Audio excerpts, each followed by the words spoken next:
Good evening, everyone, and welcome to the Virginia City Council Chambers. This is a regularly scheduled City Council meeting. We'll call this meeting to order. Today's date is Tuesday, March 10th, 2026. The time is 5:30 p.m. We have some presenters in the audience today and some concerned citizens with respect to some of the items on the agenda, and we'll get through those efficiently, and everybody has an opportunity to address if necessary. Pam, would you please take the roll call? Johnson? Here. Motley? Here. Paulson? Yondich? Present. Bachschneider? Here. Skelko? Here. Duffy? Here, would everyone please stand and join me in the Pledge of Allegiance?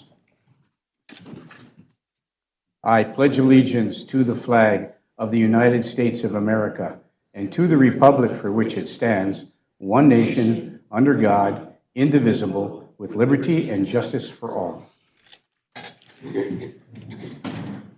Okay, thank you. We'll move to item 4 on the agenda, which is a public forum. This is an opportunity for anyone who's not on the appearance part of our agenda to come before the council and speak this evening. So is there anyone in the audience that would like to address the council this evening? Please come forward, sir, and please turn the microphone on to green. Please state your name for the record, and welcome to the council meeting. Thank you, Mr. Mayor. I'm Matt Cipolla, owner of iClinic North. We're enjoying our tenancy at the Northgate Plaza. We're near the corner of Northgate Plaza on 6th Avenue. I'm speaking today about item 9B, about the dispensary that's positioned to go in there. For myself and my clinic, I think that's too close. I don't support the dispensary being that close to the medical clinic. And that's what I'd like to say tonight. There's probably more discussion on that later, but as far as my position, I don't support that. Thank you, Mr. Cipolla. Anyone else that would like to address the council, please come forward. Thank you, sir. Please turn the microphone on to green. Please state your name for the record, and welcome to the City Council meeting. My name is Don Etter. I just have one question. Why is the city dumping snow on public property on 6th Avenue? I've asked the questions. I have not received any answers, so I have to come to the council. The snow from the parking lot, 2nd Street South and 6th Avenue, dumped it on the 200 block of 6th Avenue North. Also, 3 years ago, I asked that the city would stop dumping snow into the lake. You haven't done it. Why? Well, I don't know the answer to that, Mr. Etter, but we can certainly find out from our Public Works Director on both those items that you brought. Well, I presented those questions already. I don't get any answers, so I have to come to the council. But for 3 years, you haven't found out why we're still dumping snow over there. You promised me we were going to stop. Well, you came to my office and you talked to me about snow being dumped over by the Alice Nettles Tower. I came to the council, sir. And you came to the council, and then we addressed that with, you gave me the name of the contractor that was doing, so we contacted the contractor, not our contractor, not the city. There was a contractor there, and I got the name of it, and we notified that contractor to cease and desist dumping that snow over there. Now, if they're doing that right now, we'll take care of that. And the other question. Why does it take 3 years to do that, sir? Well, the first year when you came to us, we made it stop right then. No, you didn't. Oh, yes, we did. The city is pushing it into the lake also, just for your information. Well, that was something that I am not aware of, Mr. Etter. Now you are. Well, now I am, and now we'll take some action to determine why it's being done, if it's being done, who's doing it, how long it's being done for, and we'll make the necessary changes to ensure that snow isn't dumped into the lake area. And I think it should be removed from the property on 6th Avenue as well. You mean the snow dump we have along 6th Avenue? No, on city property, between the bank parking lot and the pavilion there's a 20-foot pile of snow that was dumped there by Bogalis on January 17th. I've brought this question up to the administrator several times without any answers. Well, Mr. Etter, I don't know why Bugalis, which is a private contractor, is dumping snow on public property. I don't know the answer to that. I would appreciate an answer then, sir. We will Thank get you. you an answer, Mr. Etter, and we'll have somebody contact you in that regard on both of those issues. I appreciate it very much. You're welcome. Thank you all. Yes, sir. Okay, anyone else that'd like to address the council before we move on to the next item on the agenda? And you'll make a note of that, Britt?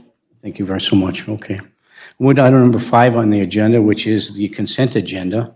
The following items will be enacted by one motion unless a councilor or a citizen of the city of Virginia requests that the item be considered separately. Item 5.1 is the approval and corrections of the minutes of 5.1A, the February 24th, 2026 council meeting. Item 5.1B, the February 13th, 2026 Personnel Committee meeting. Item 5.2 is the adoption of Finance Resolution Number 26-005, the schedule of bills. Item 5.3 is approve the following travel requests. Item 5.3A, John Swenson, newly appointed detective, to attend the Bureau of Criminal Apprehension Death and Missing Persons Conference, April 8th through the 10th, 2026 in Brainerd, Minnesota, at a cost yet to be determined. A scholarship has been applied for him to attend that moving forward. Item 5.3B, Dan Wolf, Kyle Carlson, and Jesse McIntyre to attend the Minnesota Wastewater Operators Association Annual Conference, July 29th through July 31st, 2026 in Grand Rapids at a total cost of $1,958. And you want to make a note that the three will be sharing one room in that endeavor. So item 5.3C, Stephanie Smith, who is our fire marshal, to attend the Minnesota International Association of Arson Investigators 226th Conference, May 4th through the 6th in St. Cloud, Minnesota, at a cost of $760. And finally, item 5.3D, Stephanie Smith, our fire marshal, to attend the Minnesota State Fire Marshal Office seminar April 30th through May 1st, 2026 in New Brighton at a cost of $414. These are the consent agenda items before the council.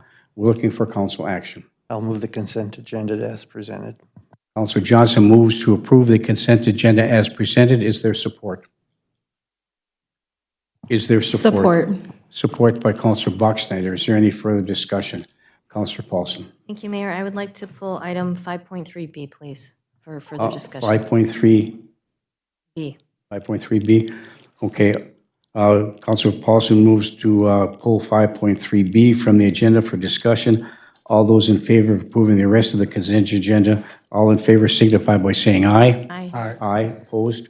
Motion carries. 5.3B, which is Dan Wolf, Kyle Carlson, and Jesse McIntyre to attend the Minnesota Wastewater Operators Association Annual Conference, July 29th through the 31st, 2026 in Grand Rapids at a total cost of $1,958. Councilor Paulson. Thank you, Mayor. So when we had also asked for anything regarding travel, that it would be put on the agenda if it is within their budget, and I don't see that on any of these items, so I would like that to continue to be a thing that we add that on there if it is part of their current budget. Number one. Number two, it says that this training provides required credits in order to obtain and maintain sewer state licensing requirements. But it's a wastewater treatment conference, and I was under the assumption that People Services runs our wastewater treatment, and they are the ones that hold the licensure, or they need the renewal of the licensure. So I don't know if Joy, if you could maybe add to this at all, why we have 3 employees that would be required this type of licensure? I'll have to refer to Britt for that. But you're Rita Bush, our Human Resource Director. Britt, do you have any more information in that Thank you. regard? Our employees have to be licensed in the collection system, so wastewater collections, which is an SC license, S as in Sam, C as in cat, that they have. So they have to maintain their licensure for the SC license. The collection portion of it is what they're getting their continuing education credits for. Okay, and there's nothing online that could be done for the continuing education of the SC? Nothing? Not often, and I can check here if you could. Pam is shaking her head no. I don't think so. I don't, I just, I looked at the agenda of what they're doing on the meet and greet day, and there's golf at 11, trap shooting at 4, mountain biking at 1, and there's a beanbag tournament. It just seems like there's not an awful lot of actual training, that it's mostly team building exercises. So I just questioned what part of that is the education portion of it and why we couldn't just obtain the education portion of that. But if they are required, I'm fine with it. I think that's a lot of money. Thank you. Yeah, and, oh, yes, Pam.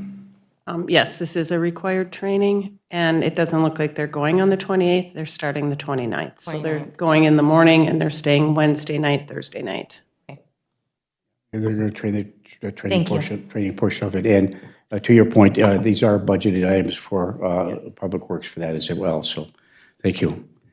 Okay, item 5.3, any other further information to be disseminated? If not, all those in favor of approving 5.3B signify by saying aye. Aye. Aye. Opposed? No, we need a motion. Oh, we made a motion? Okay, and what's So that? moved. Moved by Counselor Beyondich and supported by Counselor Motley. Is there any further discussion? Hearing and seeing none, all those in favor signify by saying aye. Aye. Aye. Opposed? Motion carries. Thank you. Item 6, appearances.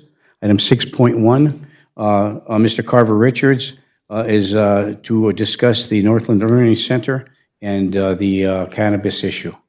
Is that correct? Please come forward, Mr. Richards, and please turn the microphone to green, and please officially state your name for the record, and I welcome you to the City Council meeting. I said, Your Honor. I'm used to saying Your Honor. Mr. Mayor, members of the council, thank you for the opportunity of appearing here today. My name is Carver Richards. I'm an attorney in Virginia. I've been here for quite a while. And I'm representing the Northgate Plaza and Earl Heisel. We meet this evening to consider a question that may appear technical at first glance, but really, in truth, is very simple. I want to make one thing very clear as I begin. I am not here, and this is not about cannabis. I have no opinions on the risk, benefits, alternatives, and complications of cannabis. This is not about cannabis. The issue is whether the Northland Learning Center qualifies as a school under Minnesota law for purposes of the city ordinance. It has by the way, the Northland Center has a designation by the Minnesota Commissioner of Education, the Education Department, as Independent School District 6076. The answer to the question of whether or not they're a school is not hidden and mysterious. It is found in the law itself, the facts before us and the realities of education. If we consider those things carefully, the law, the facts, and the reality of the situation in education, the conclusion becomes eminently clear. And so I would like to address this matter in 3 parts. First, what Minnesota law tells us about the meaning of a school, about the meaning of school. Second, what actually occurs every day at the Northland Learning Center. And third, why the presence of some students between the ages of 18 and 22 does not alter the character of the institution as a secondary school. Some people think that's irrelevant. First, what does the law say? Minnesota law provides definitions for educational institutions in Minnesota Statutes 120A.05. That statute tells us what constitutes a secondary school. This is a secondary school. Subdivision 13 is titled Secondary School. Secondary school, according to the statute, means any school with building, equipment, courses of study, class schedules, enrollment of students ordinarily in grades 7 through 12 or any portion thereof, and staff meeting the standards established by the Commissioner of Education.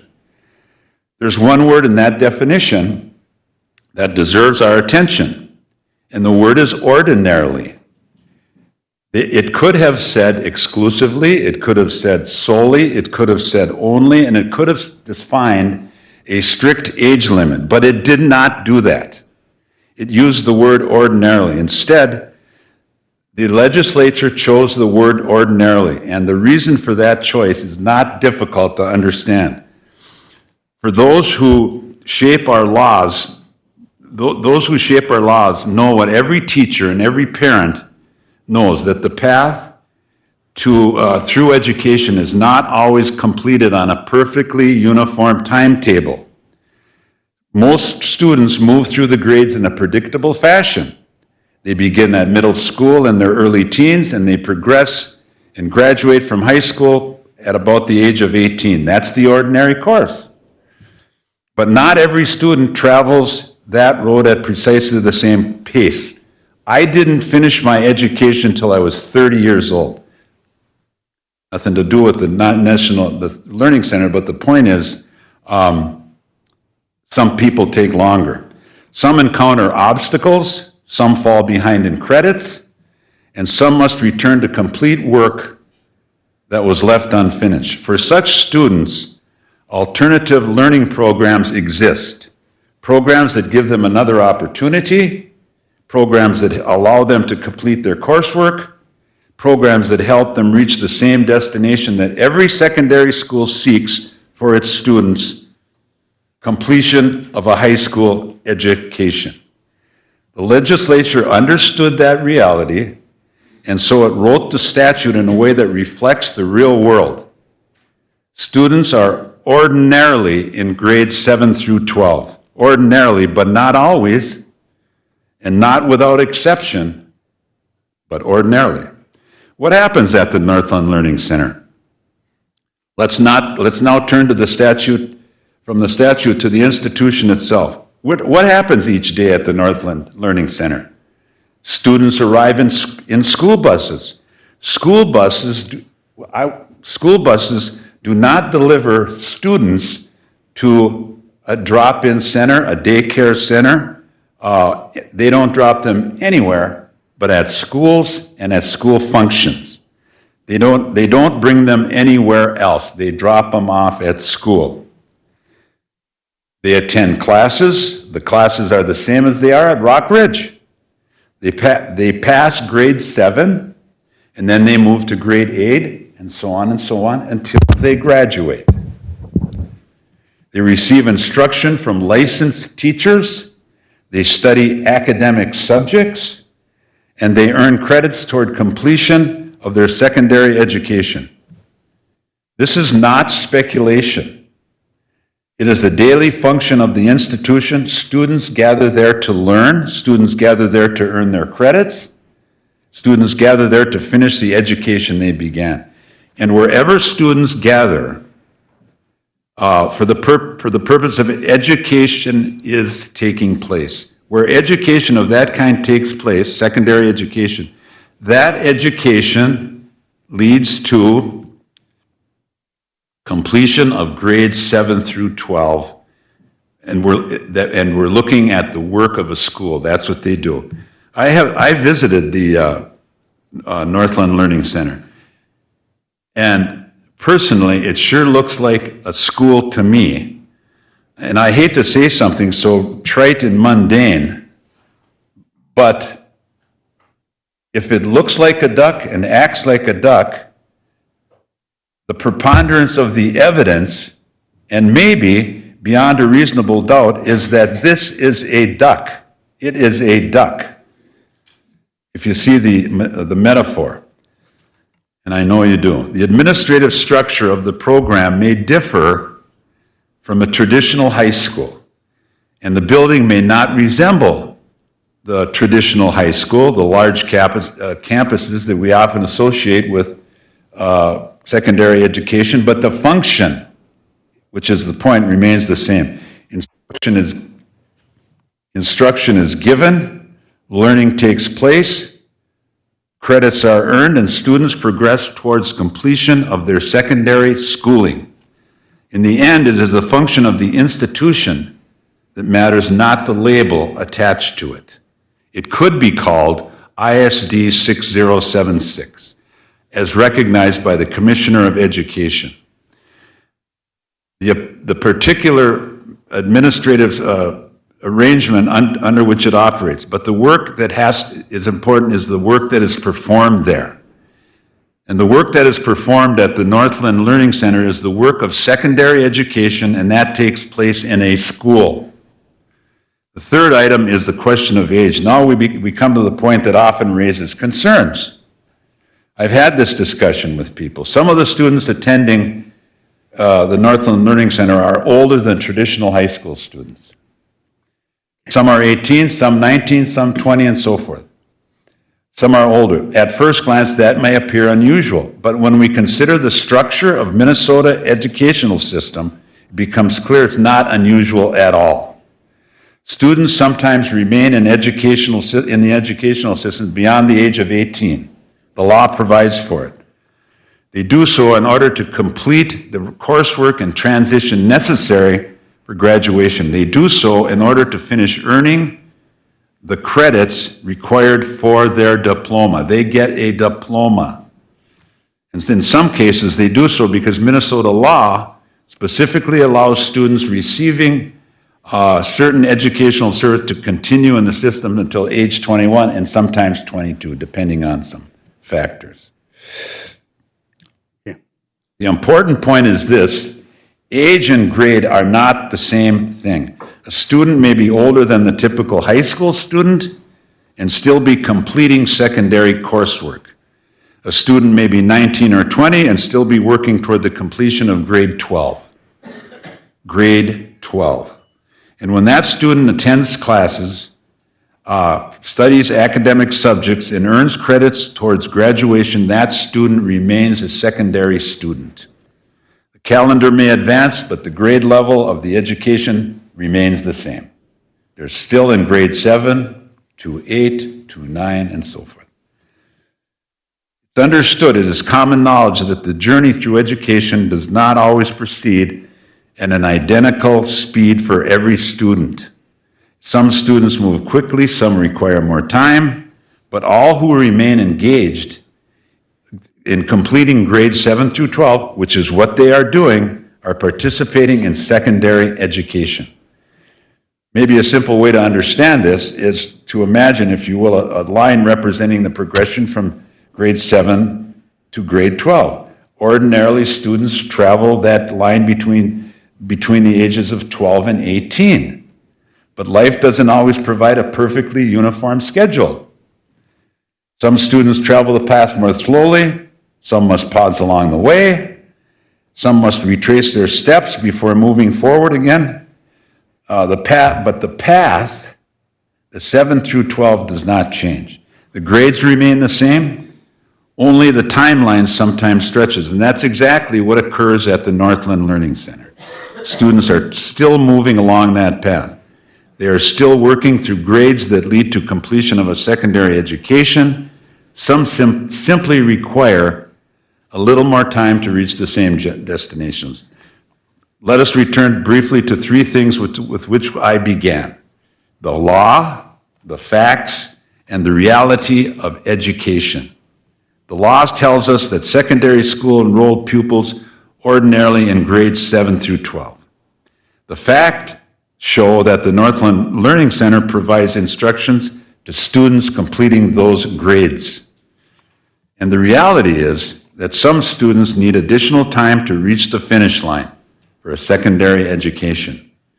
The law points us in one direction, the facts point us in the same direction, and common sense points us there also.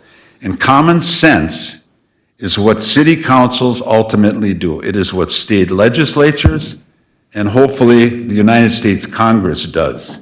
Common sense. So members of the Virginia City Council, Northland Learning Center performs the work of a secondary school education Students gather there to study. Students gather there to turn in their credits. Students gather there to complete their high school education. The ages may differ, the paths may differ, but the purpose of the institution remains unchanged: to guide students through the final stages of their secondary schooling. And when the law and the facts and common sense all lead in the same place, the conclusion doesn't seem to be difficult. Grades remain the same, the education remains the same, only the timetable sometimes changes. And therefore, under the law of the state of Minnesota and under plain reason, Northland Learning Center is a school pursuant to the statute. Frankly, if Northland Learning Center is not a school, what is it? I don't know what it is. Everybody in the system, in the educational and state government thinks it is. That's why it's listed as Independent School District 6076. And that's why they have a superintendent. You may ask yourself, why does the Northgate Plaza care whether or not Northland Learning, am I running out of time? You are out of time. Okay. Finish your last point, Mr. Richards. I'll give you a little bit more time because of this important issue. I realize we only give 10 minutes. Got 1 minute. I'll do it quickly. Thank you. If a cannabis, you wonder why Northland is concerned about this. If cannabis stores within 1,000 feet of Northland, the next door neighbor, MAC, Minnesota Autism Center, will leave also. That's one reason. The other reason is that they have the opportunity when Northland leaves to lease it. There's a 2-year lease, so they're still the leaseholder, they're still the school, and that they have the opportunity to put another school in there and/or a daycare center, which also comes under the ordinance. Also, but then maybe more importantly, is that Northgate Plaza, as the owner and lessor of the property, has a moral, ethical, and legal duty to defend and advocate for its tenants. Thank you very much. I'm sorry I went over. It seems like I always do. Thank you very much for your time and consideration. Thank you, Mr. Richards. Appreciate that very much. Okay, Councilor Bachschneider. Thank you, Mayor. I'm wondering if it would be appropriate for us to move 9.1B up on the agenda and have this discussion since it's fresh in mind for all of us. Yeah, we don't have any unfinished business in the next item, and then just one approval, and then we'll move to item 9.2B. Thank you. Thank you. Thank you. So, once again, thank you, Mr. Richards. We'll move to item 7, unfinished business. There is no unfinished business. Councilor Motley. Would it be prudent to hear from our attorney in regards to Mr. Richards now, or would you like me to wait till? We'll wait till we get to item 9.2B. Perfect, We'll get thank these you. first 2 items, and then we'll move and have probably some very significant and detailed discussion in that regard, so thank you. No unfinished business under item number 7. We'll do item number 8, discussion items 8.1. Approve the Virginia Police Department to assist with the 3rd Annual Iron Range Polar Plunge in Hibbing, Minnesota, March 20th through the 21st, 2026, at Cary Lake in Hibbing. So move. Move to approve by Councilor Bachschneider and supported by Councilor Johnson. Further discussion? Hearing and seeing none. All those in favor signify by saying aye. Aye. Aye. Opposed? Motion carries.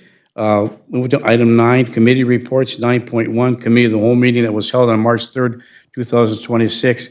Britt, can we move this up? Item 9.1B. Absolutely. We will do that. Item 1.1B is approve the cannabis registration application for Patrick and Kelly Finnegan, doing business as Finnegan Farms at 603 9th Street North. I open this up for the City Council for further discussion. We'll go from right to left. Councilor Bachschneider, then over to Councilor Motley. Councilor Bachschneider. Thank you, Mayor, and thank you all for being here this evening.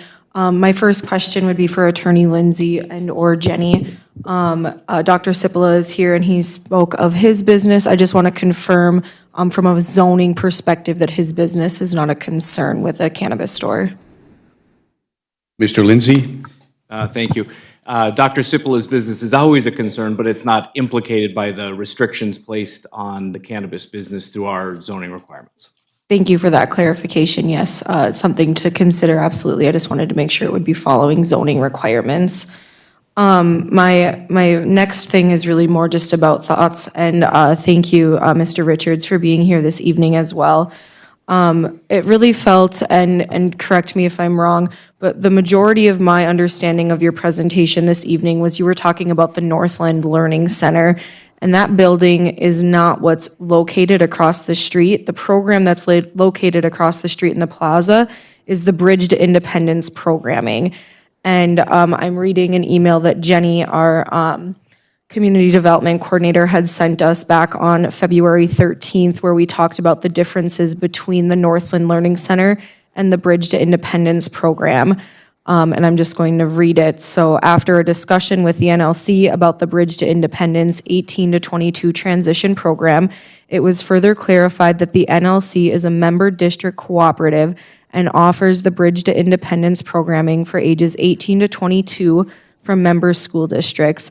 The programming that takes place at the Bridge to Independence location in the Northgate Plaza offers a focus on the acquisition of skills in the areas of post-secondary education and training, employment and vocational skills, community participation, independent living skills, and recreation and leisure activities. The Northland Learning Center offers several programs to member districts, and the Bridge to Independence is the one program located at the Northgate Plaza location. Per city ordinance and Minnesota state statutes, the buffer requirements apply to schools defined under Minnesota statute 120A.05 and Minnesota statute 120A.24. It is my understanding that the Northland Learning Center Bridge to Independence program does not appear to meet these definitions and as such would not fall into the 1,000-foot buffer requirements. So because this is a separate program and it's not the actual Northland Learning Center that's in this building, it would be separate.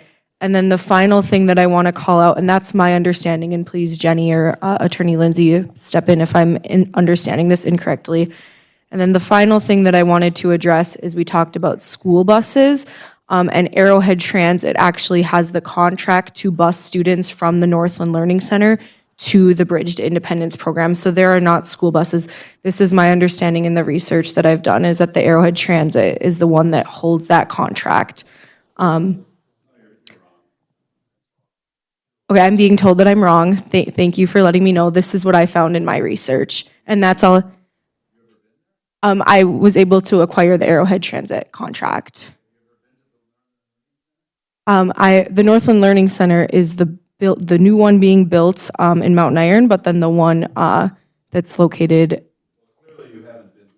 Okay, thank you. Okay. Point of order. Yes, Thank you. Mr. Richards. If you would like to speak, you're welcome to come up to the microphone as well, so others, Yeah, and you're welcome to come up to the microphone so others at home that are watching can also listen. I'm explaining my understanding, so We are thank going to you. have this discussion in an organized fashion. And so we'll be talking with each individual counselor. And if there's a question with respect to that, you want a retort, you could please come up and we'll continue the discussion both publicly and within the construct of the council protocol. So thank you, Councilor Bachschnider, for that. I have no additional comments, thank No you. additional comments, okay. Would you like to add something, Mr. Richards, at this point in Well, time? if someone has a question, that's fine, but I just want to point out that it says Northland Learning Center there. Under, there's a caption that says Bridge to Independence or something. And those are school buses, not Arrowhead Transit. I sat there and watched them. Thank you, Mr. Richards. Any other questions? I think you have, I think there's both there, both Arrowhead Transit and some school buses as well, depending upon where these individuals who come to the Learning Center are picked up at. Councilor Motley? So I wasn't here at the meeting last week, but I was impressed with your presentation. It's evident that you guys are legit and not like the last place on earth. It's evident, okay, so we are forced by a city to give up registration for the cannabis.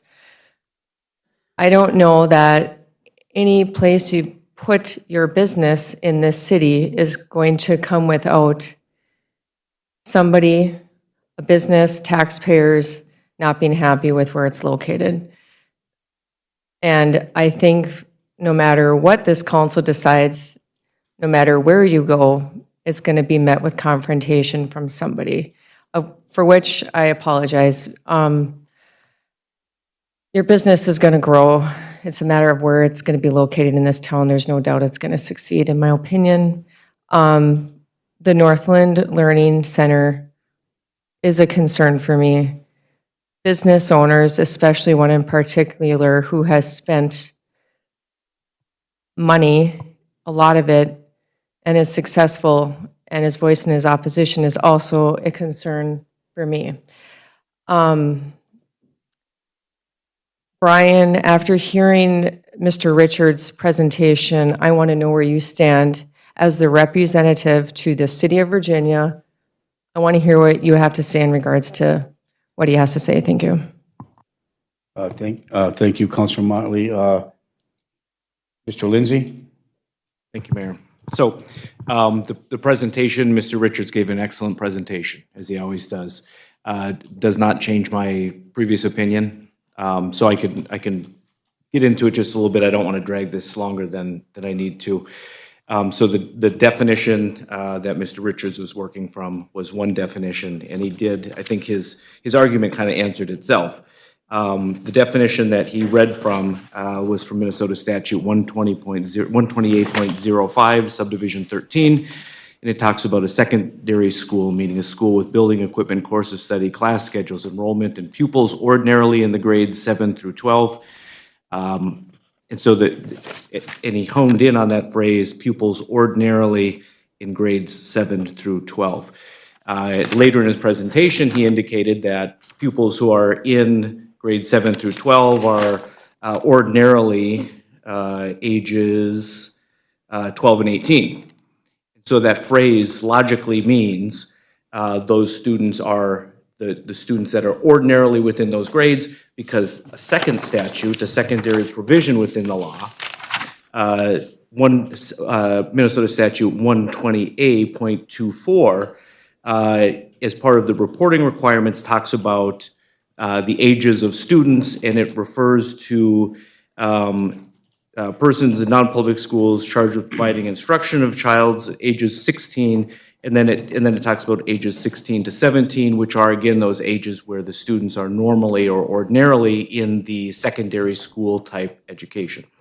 So what we're looking at is, and I don't disagree with Mr. Richards to any extent, that the Northland Learning Center is a school with the Northland Learning Center proper. They're building a school facility over in Mountain Iron. It is a school. But what's offered at the Northgate Plaza is a program that, because of the ages of the folks that it serves, is not definitionally a school. Because we're not talking about those students who are ordinarily the pupils in grades 7 through 12. We're talking about people who are receiving education, some of which is similar to standard coursework for a high school or for a secondary school, some of which is additional like community ed type education, and it's referred to very specifically as a program. And so not every program that's offered by a school is definitionally included in the school in its core school function.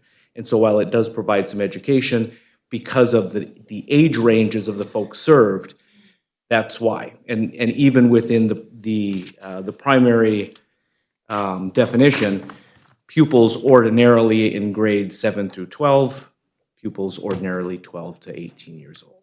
So I stand by the definitional determination that was made previously, or my opinion previously. I don't believe that Bridge to Independence programming qualifies as a school as contemplated by the ordinance making the restriction to 1,000 feet. Thank you, Mayor. Thank you, Councilor Motley. Councilor Johnson. Thank you, Mayor. Thank you, Councilor Bachschneider, for your questions. And just a couple of other clarifications. The Northland Learning Center does not have a superintendent. It has an executive director, and the Northland Learning Center is actually governed by a board of directors, which comprised of all of the surrounding and member districts' superintendents. So there is not a superintendent there. I also need to clarify that school buses, big yellow school buses, do drop off and pick up children regularly from daycare centers, as well as other places. So that buses do not drop children off if they're not at school is not an accurate statement. Yes, I have been to the Bridge to Independence many times. I have gone there to visit. I have gone there to volunteer a little bit. I have gone there for professional business. It is very similar to the Day Activity Center or the Acting Strange Day Activity Center in Evlith or the Occupational Development Center, ODC, in Buell. Very similar to those. It is another after school. Many of those students there actually already have a high school diploma, and they are working on post-secondary items. And I've had a few questions, and I don't know if I will get answers from them today, but I am aware or under the understanding that the Minnesota Autism Center has already chosen not to renew their contract and will be moving anyway, as well as another small business there who has been asked to leave or cannot afford the raise of rent. I also question and would like the answer, if you all have it, that the Bridge to Independence, I was wondering, and I don't know, are they going to be moving into the new building that is being built so that all of their services are under one building? I believe that was a discussion as they were planning the new building. I went back, I am on the Northland Learning Center's page where they list their agendas and their minutes, and unfortunately the last minutes that are published on the web are from September 25th, so I am unable to find that public record because they are a school. If they will be renewing, I just want to make sure that if those businesses are leaving, that it is not given out, or the perception is that they left because of us approving or not approving a license, no. Registration. The registration, thank you, I appreciate that, Mayor. Based on what our rules say and what the state says. Mr. Richards, as you were talking about when you were reading the secondary school, I too was reading it on the email that Jenny presented to us. And I read it the same way Mr. Lindsay reads it, that ordinarily children are through the age of 17 or 18. I have spent a lot of time working in group homes and with special education students and in the education world. And when the person who's in charge over at Northland Learning Center is telling us that they are not the Bridge to Independence is not a school, it is a program, it feels like you're telling me this person doesn't know what their job is and they don't understand what they're doing. So with that being said, I will continue to support this registration, and I believe that it is truly a benefit to our city. And I agree with Councilor Motley, no matter where we put a business of some kind, someone's not going to like it. So those are my thoughts and my comments, and I will be supporting this moving forward. Thank you. Okay, thank you, Councilor Johnson. Anyone else? I will move the approval of the registration. Okay, Councilor Johnson moves to approve the registration for Finnegan Farms for the location at 603 9th Street North. Is there support? Support. Support by Councilor Skelko. A further discussion? First, Councilor Motley, and then I have a couple of words as well. Councilor Motley. Councilor Paulson, excuse me.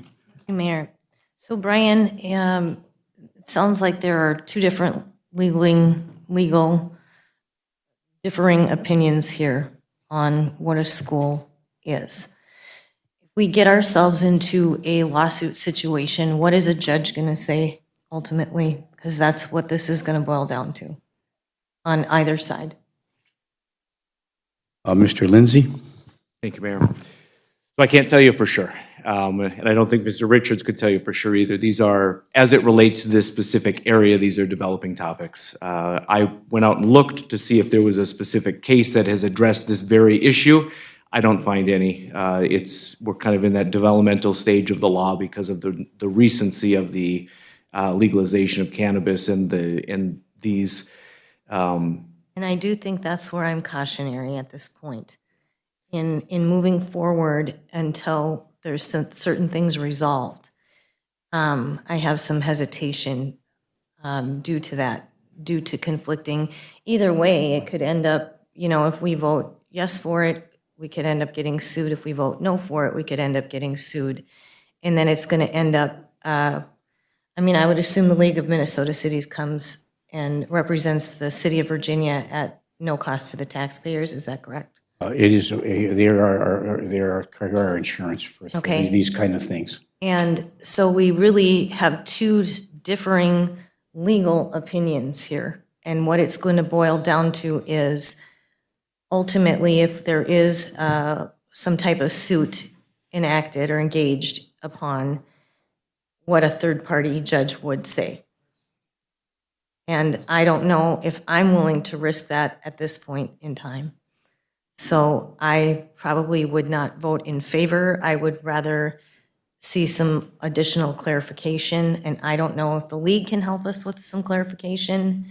But the Office of Cannabis Management's website has changed so much too, and there's been a lot of different, and I'm sure, Mr. Finnegan, I'm sure you guys have seen it too, and you're watching the difference in the regulations, and it's a hyper-regulated industry, and I totally get that.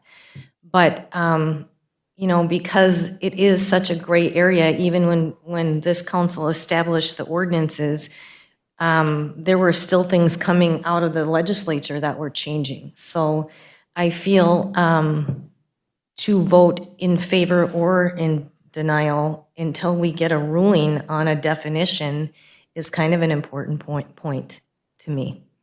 So I guess at this point, I would not be in favor until we get some sort of a legal, and then I don't know how is that litigation? Is it mediation? Is it arbitration? What does that look like when you're looking for who's the ultimate to tell us what that definition is? You know what I'm saying? I know you know where I'm going with that. So those are just my thoughts at this point. Thank you. Thank you. And just to clarify, Ms. Lindsay, nobody knows what a court will decide. If there's litigation that's forthcoming, then we'll have to deal with it then, and of course we have to abide by the law and the order of the court. The same thing for me. I have to abide by the law. I have some significant, very strong emotions, as I intimated in a previous meeting and at the council meeting, and about the cannabis itself. This particular motion on the floor is for the approval or not of the cannabis registration. Later on, maybe another items of concern, I'm going to talk about cannabis and all of the research that's been done. But I think the burden on us, it comes from pressure from the Office of Cannabis Management and putting these things together about the restrictions for a school. There are many other organizations that in other states and cities that have these. Duluth has now opened up their dispensary. So, there's a lot of changes that were made in the Office of Cannabis Management in their ordinance about what needs to be done and the statute requires. I'm not one for unfunded mandates. I'm not one for being mandated by the state of Minnesota to require us to do something. Require us. We don't have any control over the license. We don't have any control over anything else. But this issue here today is for the registration itself.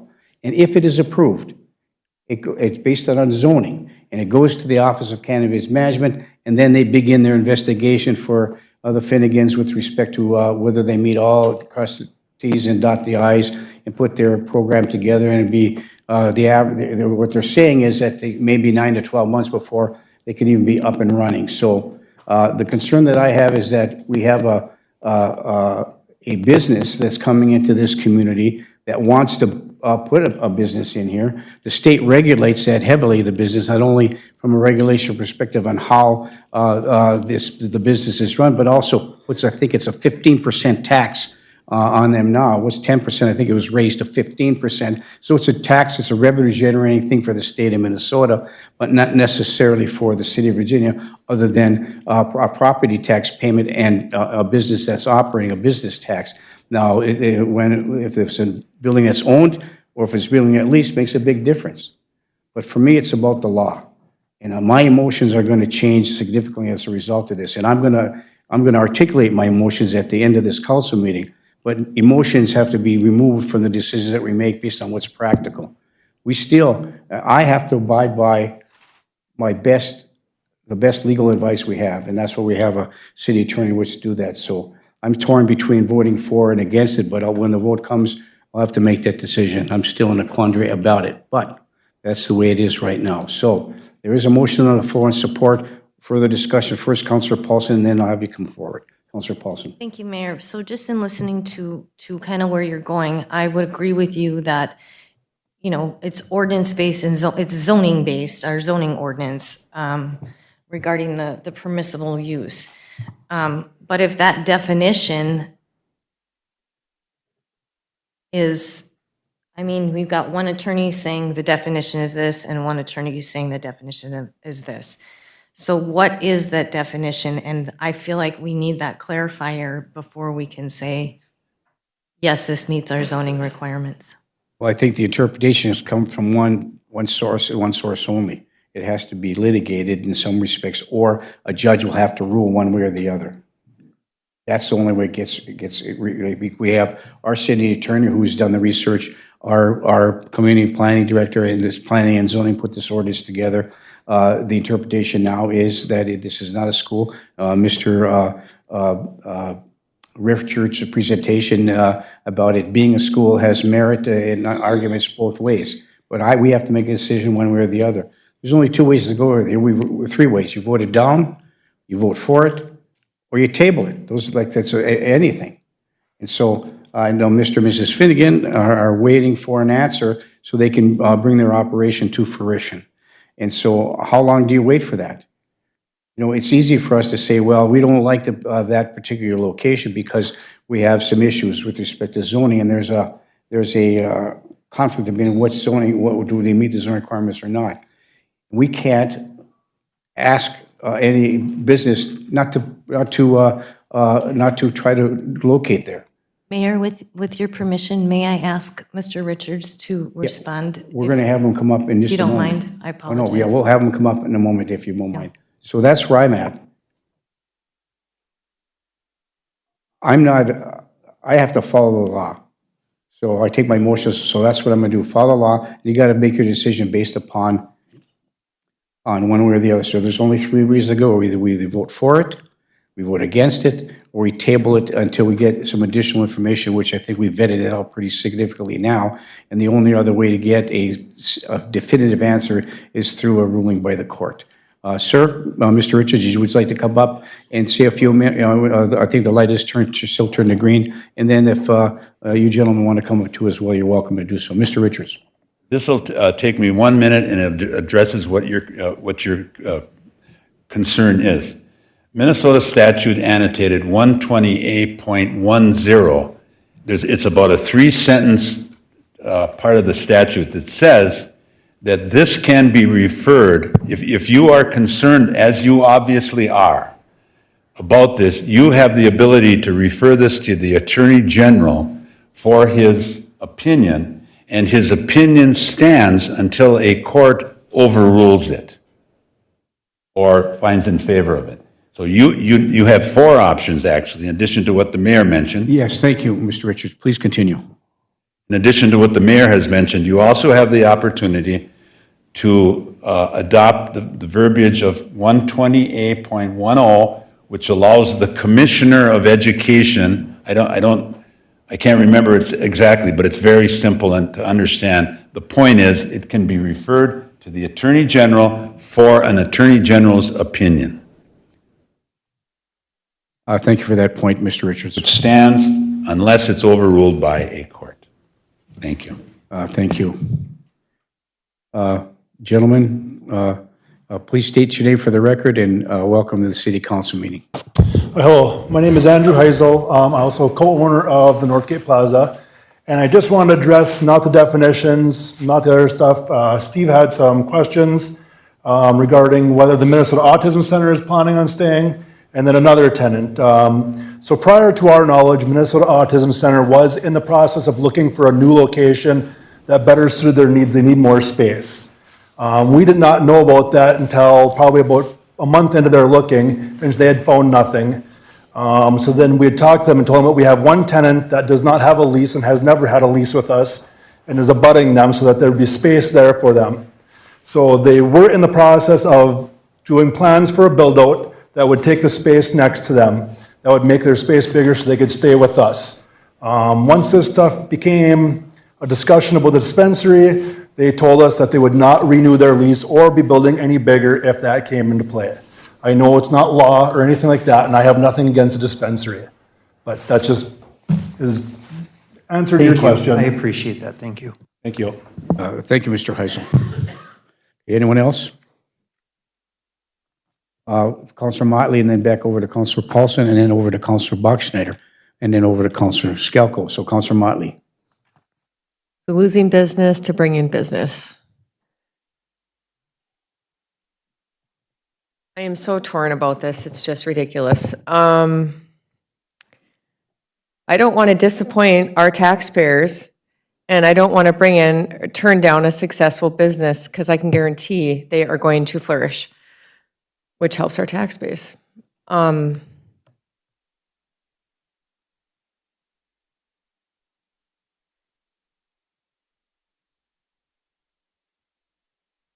would hope that your opinion is going to land right, Brian, because I don't want to vote yes to disappoint some solid business taxpayers, residents, and I don't want to vote no to turn down a company I know is going to do well in our city. So I guess that's where I'm standing right now, but thank you. Okay, thank you. And thank you, Mr. Richards, for the option, the fourth option with respect to the Attorney General's opinion. Councilor Paulson? Thank you again, Mayor. I think this is a very difficult, I mean, it is difficult. And thank you, Jenny and Pam, for sending correspondence between you and the Finnegans that was requested. And I believe that at one point in time, the location that they had originally looked at was at the mall. And Jenny, was it the distance from because the mall also houses the Northland Learning Center? Or was there, what was housed in the mall? Mayor. Jenny? Mayor, thank you, Councilor Paulson. It wasn't what was housed in the mall. They were looking at a location near the mall that was close to the actual Northland Learning Center school building in the old James Madison School. Okay, so not the mall itself? Correct. Okay, I misread that email. So I guess, I don't know, obviously, we want to welcome business to Virginia. My question, I think, to the Finnegans would be, would there be any other location that you would be willing to explore outside of this specific location? Was that ever an option for you guys?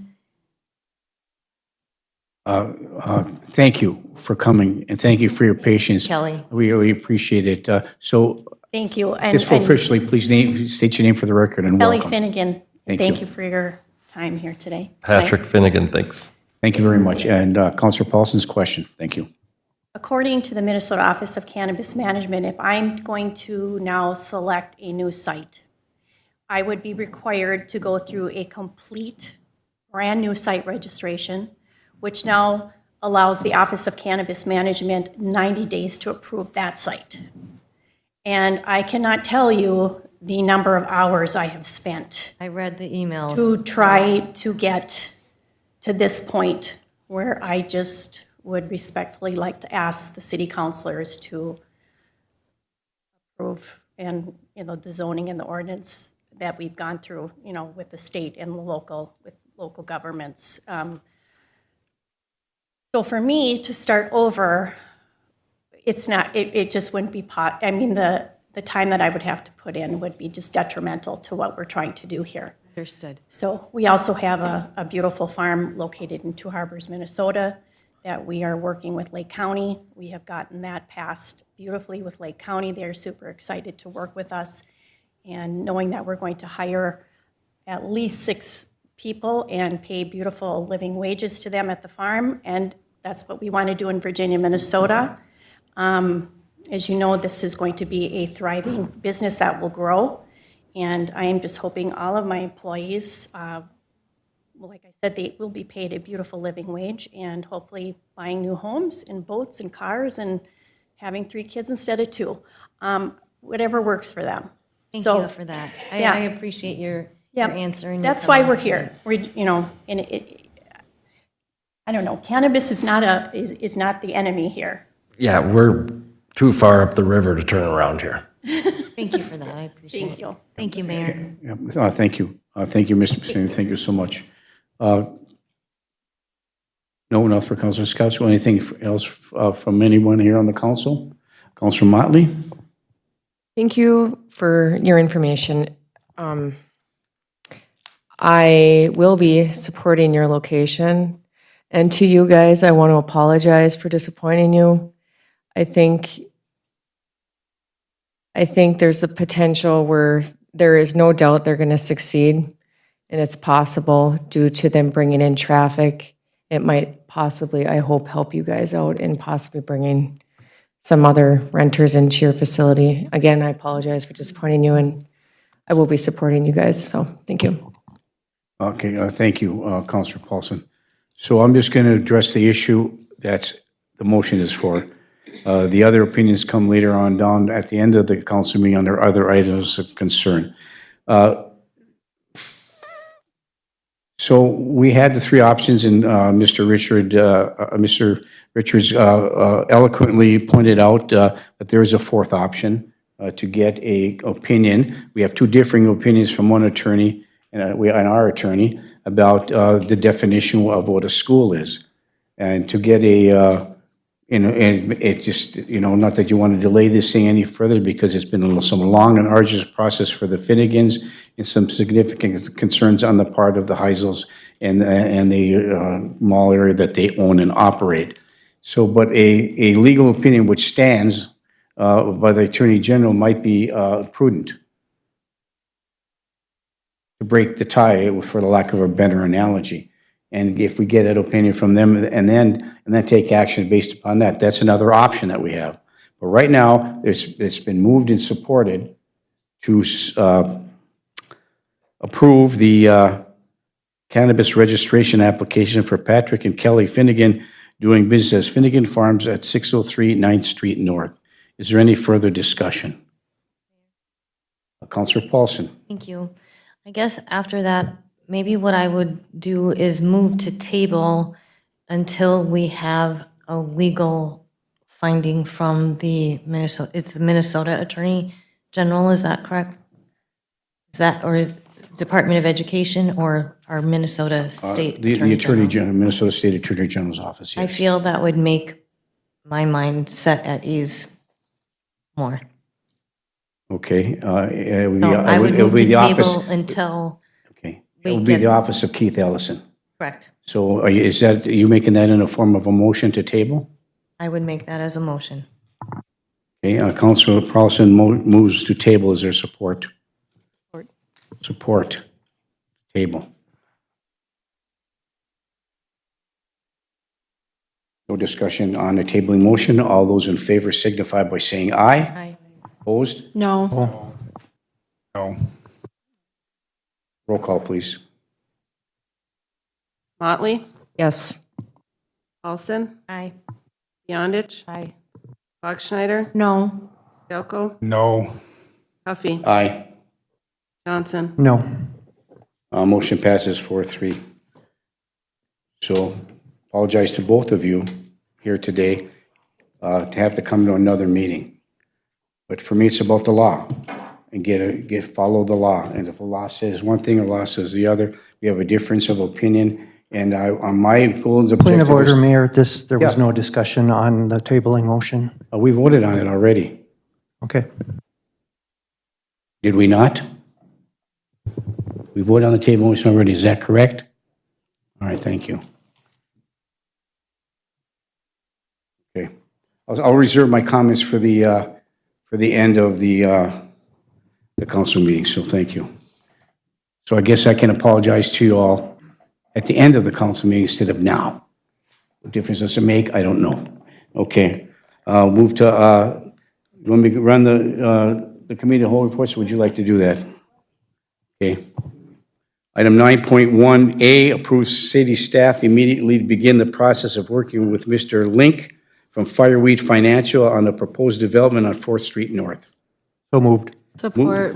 Move to approve by Councilor Johnson, supported by Councilor Bachschnider. Is there any further discussion? Hearing and seeing none. All those in favor signify by saying aye. Aye. Aye. Opposed? Motion carries.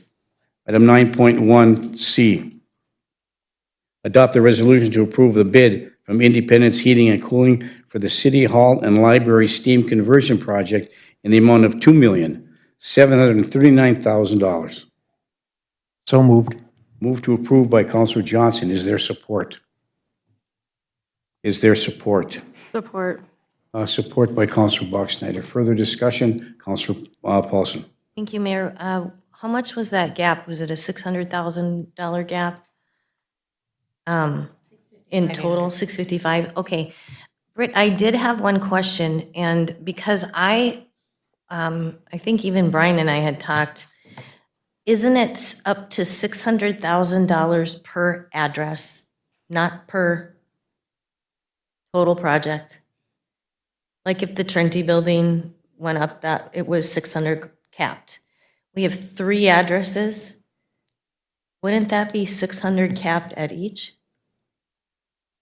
No, what they explained to us was the invoices for the library were at 250, so that's the max they would go to, because that's what the invoices for the library were. 250? Yeah, yeah. Okay, so where did that $600,000 number come from? That's the city hall, because it's over 600, we got 600. And I think I did a little thing in the packet. Okay, I see what you're saying. So the library was below, the city's over. So it is per address. It is, yeah, the library was 250 with the engineering. Okay, And so city hall got 600,000, library got 250,000. If we use the entire 1.5 million from IRRB, the gap would be 655,800. 655. And then that 1.5 million though included 500,000 for culverts, is that correct? Included 100,000 for culverts. So we just need to decide, do we want to go 755 or 655? So you're gonna have to let us know that because it'll be a bonding issue. Yes, yep. And at that point, 655,000 amortized, that's probably gonna be 70, 80,000 a year payment for a bond? Correct. So you're looking at immediately on the debt levy, 1 percentage point on that debt levy. But we have to go forward with this because we need to do the steam conversion. But we are already, if we say yes to this and don't get any additional funding, have to bond for the gap, the difference, which would equate to approximately 1% on the debt levy bond for 2027. Okay, thank you.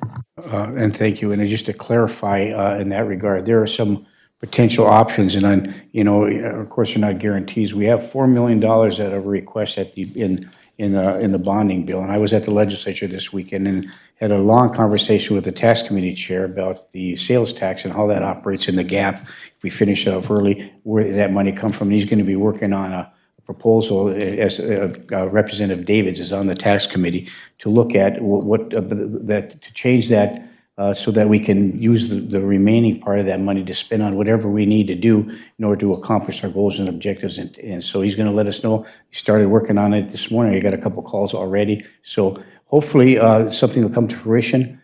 He thinks that the bonding bill is the best way to go, but they're not sure if they're going to have a bonding bill. And if they do, there's not going to be, it's going to be a very small one. So yes, hopefully we'll be able to find that and maybe be able to negate the need to raise the levy in that particular project. But just stay tuned. Okay, thank you. Has it moved and supported? Further discussion? Mayor, if I can, Yes, if I can please. just, a little bit further. The only reason why I didn't have the exact 655, 800, or 755, 800 is the next down further on agenda is the stormwater fees. And so if we raise the stormwater fees, that the intent was to make up that other half that we would need for the IRRR. So it's kind of a two-part question. So I will have the resolution for the next meeting if they all proceed today as we had planned. Okay, thank you. Has been moved and supported. Is there any further discussion? Hearing and seeing none, all those in favor signify by saying aye. Aye. Aye, opposed? Motion carries. Item 9.1D, adopt a resolution approving the proposed one-year rate adjustment plan for an increase of the storm sewer utility rate for residential, commercial, industrial, and public rates. So moved. Move to approve by Councilor Johnson. Is there support? Support. By Councilor Beyondich. Is there any further discussion? Hearing and seeing none, all those in favor signify by saying aye. Aye. Aye, opposed? Motion carries. Item 9.1E, adopt the resolution authorizing the City of Virginia to partner with the National Fire Safety Council for a community fire prevention and public education campaign. So moved. Move to approve by Councilor Johnson, supported by Councilor Beyondich. Is there any further discussion? Hearing and seeing none, all those in favor signify by saying aye. Aye. Aye. Opposed? Motion carries. Item 9.1E, adopt the resolution authorizing the City of Virginia to partner. I'm sorry, I got that one already. Item 9.1F, approve the amendment for access use license number 13398 with RGGS Land and Minerals for the city stormwater sewer line. So moved. Support. Moved by Councilor Motley, supported by Councilor Johnson. Is there any further discussion? Hearing and seeing none, all those in favor signify by saying aye. Aye. Aye, opposed? Motion carries. Item 9.1G, approve entering into a joint powers agreement with the state of Minnesota to authorize utilization of the Bureau of Criminal Apprehension, the Minnesota BCA, for fire department background checks. So moved. Support.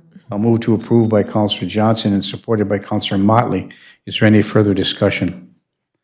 Hearing and seeing none, all those in favor signify by saying aye. Aye. Aye, opposed? Motion carries. Item 9.1H, adopt a resolution to hire 3 patrol officers. So moved. Move to approve by Councilor Bachschnider. Is there support? Support. We got 2 supports here. We'll go with Councilor Johnson supports. Further discussion, Councilor Beyondich. Counselor Beyondich made the motion. I'm sorry, I apologize. So let me move back and make the correction here. Moved by Councilor Beyondich, supported by Councilor Johnson. Is there any further discussion? Hearing and seeing none, all those in favor signify by saying aye. Aye. Aye, opposed? Motion carries. 9.1I, approve for Brian Silber, our Park and Recreation Director, to advertise for summer contract baseball coaches and umpires. So moved. Support. Move to approve by Councilor Johnson and supported by Councilor Bachschnider. Is there any further discussion? Hearing and seeing none, all those in favor signify by saying aye. Aye. Aye, opposed? Motion carries. Item 9.1J, adopt an updated resolution for the correction to resolution number 25219 regarding the detachment / annexation of the 9th Street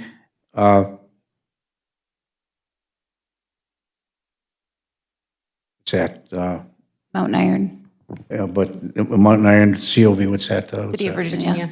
City of Virginia, okay. Between That's the Mountain boundaries for the, boundary lines for the, Yes, on 8th Street North and Highway 53, there's that little gap that nobody owns that we're trying to fix with this. I should know all these acronyms, but I was remiss tonight. No, that's okay. So, looking for a motion. So So moved. moved. Support. Moved by Councilor Bachschnider, moved by Councilor Beyondich, supported by Councilor Johnson. Is there any further discussion? I look for the light to come on and then I miss it. So I apologize for that. Is there any further discussion? Hearing and seeing none, all those in favor signify by saying aye. Aye. Opposed? Motion carries. Thank you.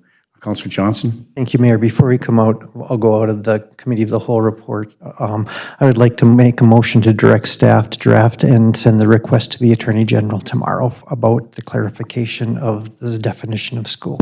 Support.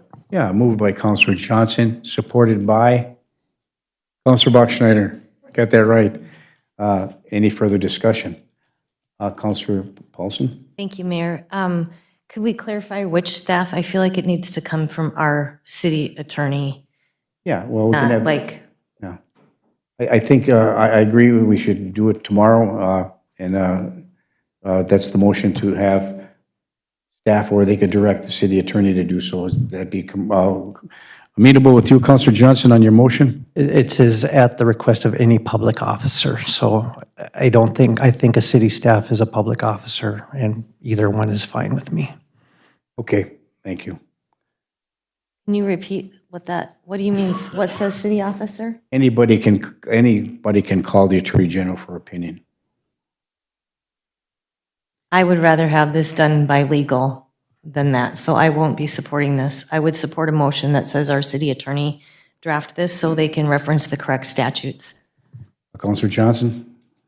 Is a city attorney a public officer? He's our contract attorney, city attorney of record, or he's our contracted city attorney. My motion stands. Okay, I will not be supporting the motion as it stands. Okay, moved and supported to direct staff to send a letter to the Attorney General's office requesting clarification on the cannabis registration, or that with respect to the zoning of the city of Virginia with respect to schools. Is there support? I'm sorry, what's it? What is it? The registration? What is it? Okay, whether it's a school or not, okay, very good, thank you. Okay. Supported already. Supported by Councilor Bachschnider. Further discussion? Councilor Beyondich. Britt, if you'd be sending this, would you be able to get the legal wording that needs to be put in there? Absolutely, yeah. Thank you. Yes. Okay, moved and supported. Is there any further discussion? Hearing and seeing none, all those in favor signify by saying aye. Aye. Opposed?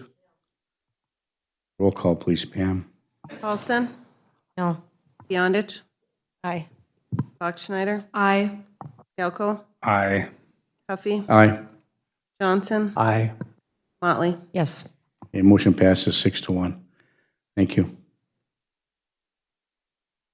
Okay, we'll move to item 10 on the council agenda, the commission liaison reports.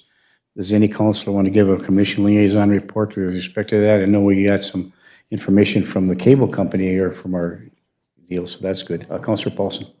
Thank you, Mayor. I was actually just going to give a pitch to anybody that might want to apply for any commissions, that the Cable Commission has not had a quorum since we don't have enough members. So if there is anyone out there that is interested in cable and what that entails, please apply with our city clerk, Pam, for that commissioner position. Thank you.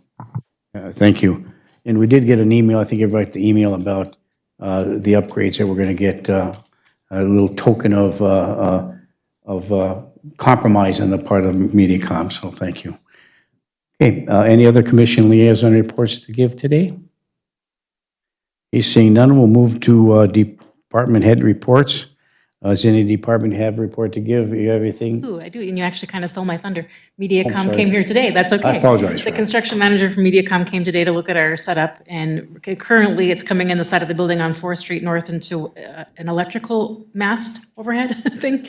And so they must have run it back in the day just haphazardly. So they're going to correct it now. It's going to come in through the alley. It's going to be a little more secured than it is now.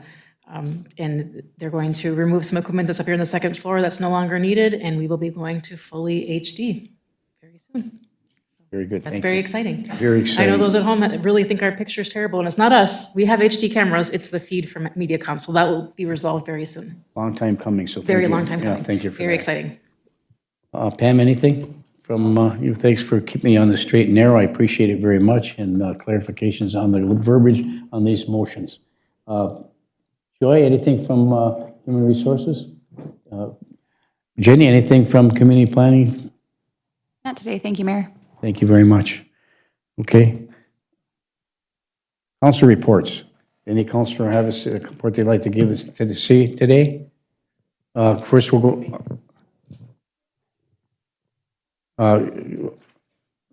Okay, go ahead. Yeah, please Just do. one quick question. Yeah. Will I be able to get a copy of what you're submitting to the Attorney Absolutely. General? Thank you so much. And I also want to reiterate that not only is it going to be a cannabis dispensary, but I have been contacted by the Beacon of Strength, Donna Olson, who is going to take one half of the building and put her therapy center in the back half of this building. Finnegan Farms has agreed to put up a security wall and door between us, so she will be able to utilize that area. We are also going to carry a majority of the lease so we can get her off the ground and started in her growth of her new business. So you're looking at a cannabis and a Beacon of Strength Therapy Center licensed. Whatever helps you makes you successful. Yep, well, we're just trying to help out another growing business in Virginia. Thank you. Thank you so much. Councilor Bachschneider? Thank you, and thank you for sharing that. That's very exciting. I just wanted to say thank you to Northspan. They hosted an elected leaders cohort for elected leaders in northern Minnesota over the past maybe 6 to 9 months, and I did have the opportunity to attend that. I did unfortunately miss the last meeting. I did attend that Habitat for Humanity annual dinner that evening instead, but just wanted to thank both Northspan for the opportunity to network and brainstorm with other elected leaders, and then thank Habitat for Humanity as well for all the hard work they do. Thank you. Yes, that was, I had to leave early from the Habitat, it was very nice. Thank you for that, Councilor Bachschneider.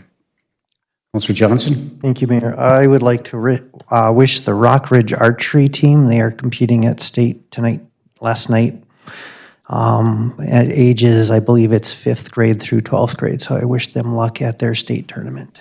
Okay, yeah, thank you. Councilor Biontich? you. And I just want to share something that's been on my mind. I was elected by the people of this community to represent their concerns, their questions, and their perspectives. That responsibility sometimes requires me to take positions that differ from others at the table. That is not disrespect. That is representation. When I raise an issue or ask a difficult question, I do so because my constituents expect me to speak on their behalf. Their voices deserve to be heard in this chamber, even when they introduce tension or disagreement.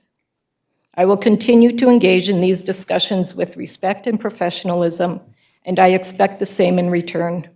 Our community deserves a council that models civil maturity, one where ideas are debated on their merits, not dismissed or mocked.